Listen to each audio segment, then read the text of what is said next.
deep in the heart of Papua New Guinea, where the lush jungle meets the wild ocean, tales of a haunted shore spread like whispers in the wind. The villagers knew better than to venture too close to the water at night, for they had heard the chilling stories of a fearsome sea monster lurking in the depths. Its dark, slimy body and glowing red eyes haunted their nightmares. Old Man Rex, a weathered fisherman with a heart as big as the ocean itself, scoffed at these tales. He had spent his whole life on these very waters, and had never seen anything more frightful than an occasional storm. But one fateful day, as he set out on his boat, the Salty Seagull, he would come face to face with the terror himself.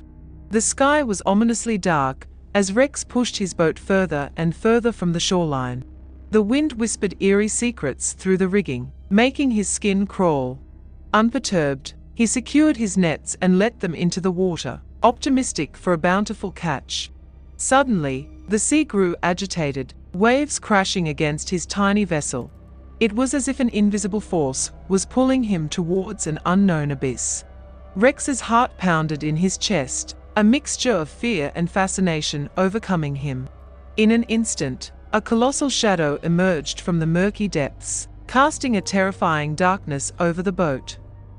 The sea monster towered over Rex, its massive frame creating ripples that reached the very edges of the ocean.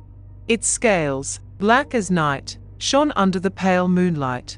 Rex knew now that the tales were true, and he was face to face with the legendary creature, a sight that was meant to inspire awe, not fear. The sea monster peered down at Rex, its eyes filled with curiosity rather than malice. It seemed torn between its natural instinct to attack and a desire to learn more about this small, insignificant being.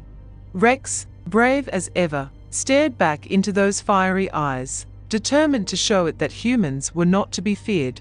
In a flash of intuition, Rex grabbed a bucket of fish from his boat, tossing it into the water as an offering to the colossal sea creature. The monster observed as the fish splashed around in the water, its excitement growing. Soon enough, it plucked the bucket from the surface with its enormous tentacle-like arm, devouring every last fish.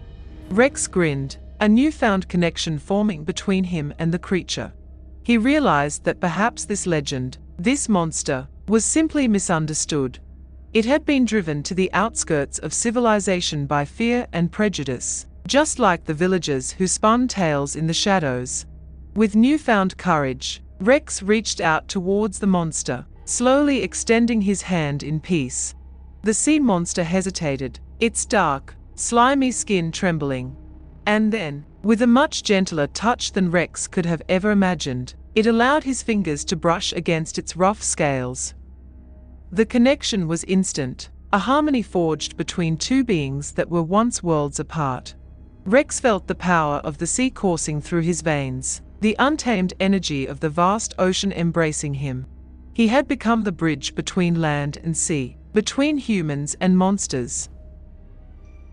Word spread like wildfire through the village of Rex's encounter with the sea monster. The villagers, once filled with fear, now looked at the beast with newfound curiosity and awe. It wasn't long before they, too, ventured out into the deep waters, eager to meet the creature that had haunted their dreams.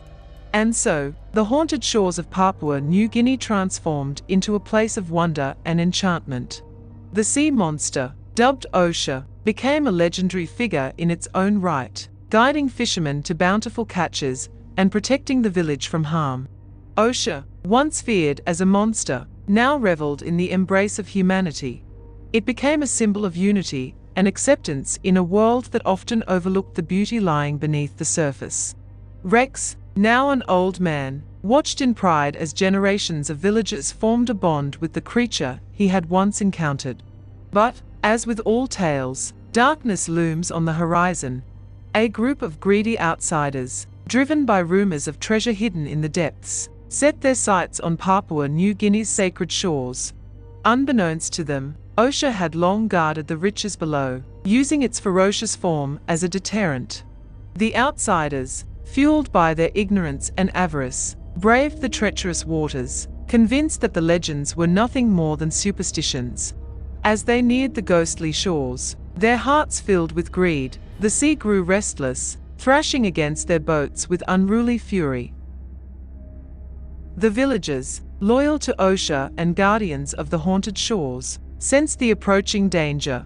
Armed with no more than their resolve and the teachings of the wise elders, they prepared to defend their treasured friend against these invaders. The clash was inevitable, a collision between arrogance and wisdom, between those who sought to claim and those who aimed to protect. The outsiders met the villagers with unyielding bravado, ignorant to the forces they were about to unleash.